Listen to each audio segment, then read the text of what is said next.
Action mulai. Army guys, keren banget ya. Ini tebas paku rantai juga ya. Kita bakal ngetes Mirror lagi. Bentar. Mirror, tebas paku. Ntar habis ditebas paku kita bersihkan. Karena ya. kalau bekas tebas paku itu potongan pakunya suka menempel dibilah seperti gompal, padahal bukan gompal, tapi timahnya itu nempel di mata bilah. Itu nih ya.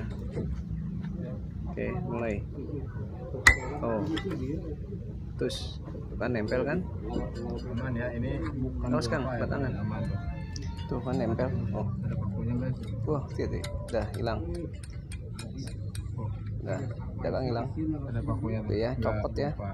Timahnya itu nempel tuh. Kalau tebas paku itu begitu, makanya harus diasah ulang. Kalau nggak diasah ulang nanti timbul karat. Udah selesai. Sip. Nah.